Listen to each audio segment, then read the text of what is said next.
What's going on, people? It's your boy Mollywood Talks back with another video. Yes, we about to talk about the Magic. We about to talk about the Magic. All about the Magic. Yes, the Orlando Magic. Yo, I meant to get on here after the Memphis game because that's when every Magic fan was going crazy. So with that being said, yo, the Magic, they went 4-1 in the preseason. Yes, it's preseason. A lot of people talk about, preseason don't mean nothing, but yes, it does mean something. Just like Summer League, it does mean something. It shows you something. It shows you what you need to see if you really looking at what you're supposed to be looking at. Now, with that being said, with a young team like the Magic, we got a young team, so we trying to figure out what's going on with this guy, that guy. But the Memphis game one, you know what I'm saying? They tapped that ass. We got that ass tapped. But game four. That's the only game we lost. What was that? We lost by like 10 or 12 points. Game one. I think it was like 107, 109 to 97. I forget. But anyway, Memphis came out, did what they did. But back to game four. So game four, Paulo, he's been doing his thing. He's been dominating. What I really like about Paulo, a lot of people don't really hasn't really said anything about it, is he's been killing it from the stripe. He went 5 for 5. Then he went 4 for 4, the last two games. And then even before that, he went 5 of 6. So he's basically shooting 95%, you know what I'm saying, last three games. And before that, you know what I'm saying, one game he went 2 for 4 from 3, you know what I'm saying? He's been playing 20 minutes, dropping basically 20 points with ease in 20 minutes. So you can expect him to basically average 20. Before the season started, I was like, yo, he's a rookie. Yeah, he's big and strong and physical. I was like, yeah, he probably averaged about 18 points. And they probably run an offense through Cole and let Jalen Suggs get 10 to 15 shots a game. And let Franz get 15 shots a game, which is cool. And then Wendell, let him get 15 shots a game. Everybody's sliding even on his team. You know what I'm saying? But Wendell, Franz, Wagner, Cole Anthony has to step it up again because Markel's out with Suggs. Markel's out. He got hurt again, which is crazy. We're going to get on that in a minute. But I figured Jalen Suggs would have a bounce back year and average like 15. Cole Anthony averaged around 15. Franz averaged around like 15, 16 points because everybody's at that. Even Wendell, around 18 points and Paulo around 18. But after watching these preseason, everyone's hovering around that. You know what I'm saying? The Magic is a young team. We got our alpha and Paulo, perceivably alpha. But Cole, even though Cole has been showing alpha on the last few years. Speaking of Cole, I like Cole. It sucks that Markel is out because Markel is a dog at 6'4", 210, strong physical guard who can, he can play. He can guard 1, 2s, and 3s. He can play make. He's just so good, but he just can't stay healthy. I don't know what happened to him. You know what I'm saying? But he just can't stay healthy. Like when he plays, he balls. He shows out. He shows what he can do.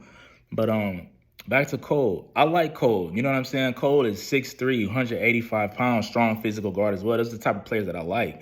So and this is his third year. He's like 21 years old. So he was asked to run the team his first 2 years. First year being COVID, crazy year for COVID. And same thing, Markel was out, and we didn't really have much going on in the backcourt. You know what I'm saying? With all these moving pieces, with all these injuries. So Cole had a lot on his plate. Last year, he was the best player on the team, even though people want to say Franz was or Wendell was. But Cole, because Jalen Suggs was out.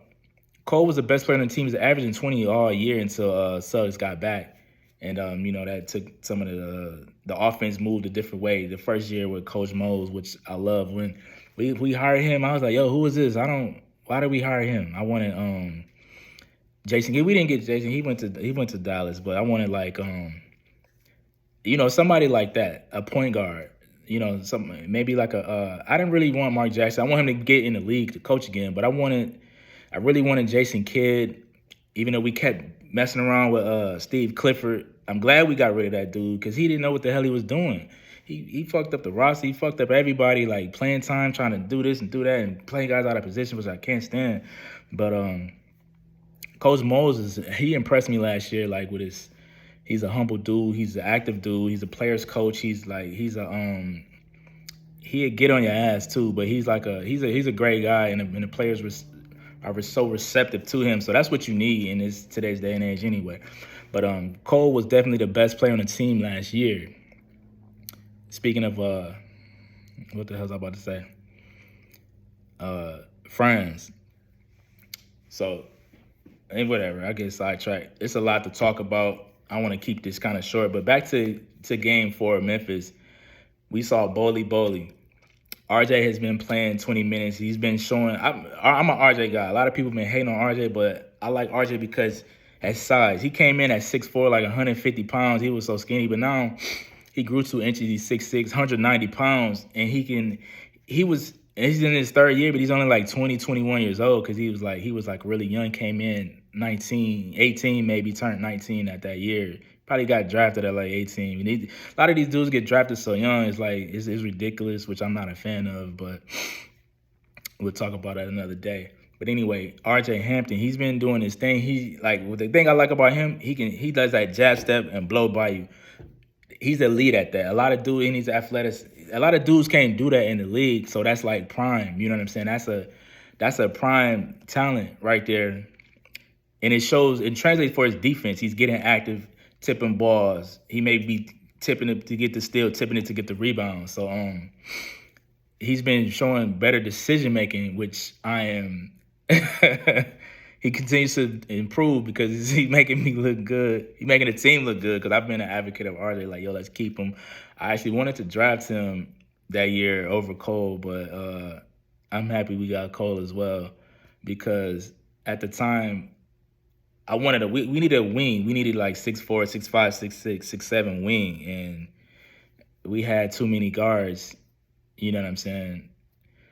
We had like DJ Augustine, you know what I mean, who was kind of getting in the way of development for Markel, and we don't do nothing with our Lakeland team, which I'm happy we got Jay Scrub from. He was the kid that was gonna go to Louisville. He's from the area, but he just went straight to the league out of the post grad. So we got him, which was great. A lot of people don't know about him, but he's 6'5", like 220. He's gonna be a beast. He was on the Clippers. He's in the G League, but the league is so crazy, so much talent, and there's so many guys ahead of you who getting contracts. So it's the politics with the contracts. They can't play certain guys. So similar to what Caleb is going through, he'll probably go through it this year. Even though he's been doing his thing, he shot 3 or 4 from 3 in back-to-back games. That Memphis game, which everybody was going crazy over because they played their starters down the stretch, so did we in Orlando. But anyway, Caleb was getting active on defense. He wasn't just shooting the ball. He can shoot that thing from Michigan. But he was getting active on D, and that's what we like to see. And that's what I saw out of guys, like RJ Hampton and Cole is always out there talking, making moves, and he's not playmaking to the level of Markel, but he is doing his thing, like finishing through contact. And the shot hasn't been falling like crazy, but it's there. It's gonna get there because that's what he do. He's a good shooter. You know what I mean? But Paulo's the man. He gonna get 20 easily. Probably gonna get Rookie of the Year, even though the #1 overall pick hasn't been winning Rookie of the Year for whatever reason. But Paulo, he gonna get it. I'm happy we got him. Even though in the draft, I wanted Jabari because I fell in love with the shooting. I just felt like he's just gonna fit in and just do his thing. And I wanted Jabari because I wanted to get what's the guard out of G League tonight? Scoot Henderson. I wanted to get Scoot Henderson next year coming in. But at the beginning of the season, I saw Paulo play last summer in the Iverson Classic, and I was like, oh yeah, he the real deal. He's better than Chet. He is he gonna be the real deal. Game 1 for Duke, I saw him play. Same thing, best player on the floor, best player in college. I'm like, yo, Paulo's the real deal. #1 pick, easy. Everyone's saying Chet. It was Chet and Paulo all year, all summer, all year. But then a couple weeks into the season, this Jabari Smith dude pops up. A month go by, shooting the lights out, just going crazy, taking the whole country by storm. I'm like, yo, Jabari might challenge for the #1 spot. Another month go by. So you got November, December. November, December, he was killing it. You know what I'm saying? Middle of January, maybe the end of January, he kind of hit a wall and kind of fell back a little bit. But overall, shooting the lights out. He kind of just remind me of Dirk, just a shooter. And we ended up going with Paulo. I was still happy. I was still happy because Paulo was that dog. And with that being said, as far as the roster, Wendell, Paulo, Franz, supposed to be Suggs, and then Markel. And then coming off the bench is supposed to be Cole, RJ. We got T. Ross in there, Gary Harris as well. We got Chuma and Mo Bamba and Boli. But because I don't think J.I. is gonna play for us again. He hasn't played. He's been in the league for 5 years, only played 100 games. So I really don't like have any faith in this dude being on our team and playing. It is what it is. We took an L with that draft pick. We struck out with that draft pick. You know what I'm saying? We've been striking out a lot. You know what I'm saying? With the exception of Paulo, Franz, Cole. Jalen Suggs, we still got faith in him. He's still young, so that's a great thing. He's only 20 years old. Jalen Suggs is supposed to develop and be better, but he keep getting injured. But if he gets injured and miss the whole year, then that's gonna be another strikeout of the draft pick. We struck out with Isaac, struck out with Bombo only because he was like he was number 6 or 7. He's a top 10 pick, and you're not a rotation player. You're not like taking it to the next step. Impact, not a high impact, but just Bamba.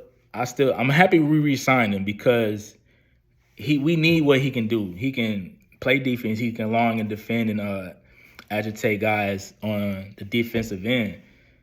You know what I'm saying? He can do that stuff because he gonna make guys think twice about coming in. He gonna alter a lot of shots. He gonna block some shots.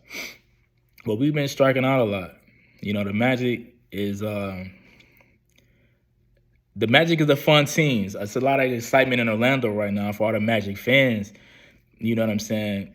Paulo, Franz, Cole, they about to run it right now. Wendell, you know what I'm saying? Mo Wagner. I like Mortiz. I like them better than I like Franz coming out because Mo was active. He was a dog. He's fast, strong, physical. Franz is nice, but we treat him like he Luka. Franz is not Luka. He out there slow motion doing his thing. He's saucy. He's cutting. He's diving. He's he can dribble it 2-3 dribbles. Franz, he's a 2-3 dribble guy. Go make a decision. Shoot, dribble, pass. We got him running point. We got him at the 2. He's not Luka, yo. Like everyone going crazy over Franz, but Franz is not Luka. He hit the dagger over Memphis, and he came back with the defense, which was great. We love it. We here for it as a Magic fan because we need something. We need this. You know what I'm saying? Franz ain't Luka, though. We need to pump our brakes with that. You know what I'm saying? And just let him develop. Don't put too much on his plate because we put a lot on Cole's plate, and we all see how that is and how people feel about Cole. But I'm glad Mo is getting some run. I'm glad we re-signed him as well. But Franz, we all excited about him for year 2 to see what he can do. And more importantly, he's in a great position because once again, Wendell, Cole, and Paulo, they're gonna take a lot of attention, and he's gonna just get in where he fit in and just continue getting bucket. You're gonna look up, he got 20 points on you. He may look up. He can even drop 30 a couple times. When the jump shot was falling. But Fran's game, he's gonna cut to the basket. He knows how to position himself, which a lot of people don't realize. Basketball is just more than just physical. I love the physical guys who are athletic and can, because it's the easiest way to get buckets to me. Like the easy way to get buckets, get into the basket, laying the ball in, little floater, dunking it. You know what I'm saying? Using your speed, your quickness, athleticism. So with that being said, but Franz, he knows how to read the defense. He knows how to read the offense, position himself when, for instance, when someone's driving, you have to be in that eyesight of that guy. You have to veer out a little bit, strap over a little bit to where when the defense collapse, veer over a little bit. And I don't know why everyone doesn't know this. Just veer over, be in that eyesight of the guy so he can kick it to you, whether you're going to kick and shoot or you're going to catch it, drive, lay it in. And that's what Franz know how to do that. And it's so crazy that a lot of guys don't know how to do that. Speaking of doing that, that's what old boy Evan Fournier was doing. That's why he was getting 20 points. Same thing. But he was quick. He wasn't super fast, athletic. He can dunk on you, whatever. But, like, he knew how to run a pick and roll. He knew how to cut, dive, action. He knew how to run all of these curls, catch the ball, lay it in, make a quick decision. So that's what it's about. And even though Evan Fournier, he kind of messed our team up a little bit. We chose him over Victor Oladipo, and it kind of messed up Mario Hezonja because Mario Hezonja was athletic. He was a more athletic version of Evan Fournier, but with that same thing I just said about Evan and the Franz, Hezonja didn't have that, but he had the athleticism. And we picked him number 4 or 5, and we struck out with that draft pick as well. But when Evan left and went to Boston, he didn't really do too much. But last year in New York, he averaging 4 threes a game. FanDuel, it's 3.5 threes over under for this dude. Every time you look up, 4 of 10, 4 of 8, 5 of 10, 5 of 6. I'm like, damn, this dude just dropping 20 easy, getting threes. But anyway, we didn't have that version. He hit it like 1 or 2 threes for us a game. But it is what it is. I'm happy with our team now. We got a great team. We got a great young core. The Magic is doing their thing. We coming. This season is starting. Everyone's excited. And yeah, Magic on that ass. And before I get out of here, I wanted to keep this video short. Since I am the comic guy, I want to bust up show you a little indie comic. I'm the indie comic. I'm the black indie comic guy. I talk about a lot of my favorite indie comic creators. And I never mentioned these guys. Stranger Comics. This is Dusu, Path of the Ancient. You know what I'm saying? So support your indie comic creators. Support your black business creators, black comic creators. You know what I'm saying? Because we out here trying to get it. Look at this fire. This dude look like Mario Balotelli from back from Man City. He played with AC Milan. He played with a lot of teams because he was crazy. Italian, African dude. This is some dope ass art. It looks dark. I didn't read it yet. It looks fire. Yeah. I'll just hit you a quick page real quick. Yeah. Yeah, this shit look tight. I like it's not a lot of talking. It's a lot of visual, speaks to you visually. But yeah, we about to get out. I'll let y'all next time. It's your boy Mollywood Talks, all about the Magic. Peace.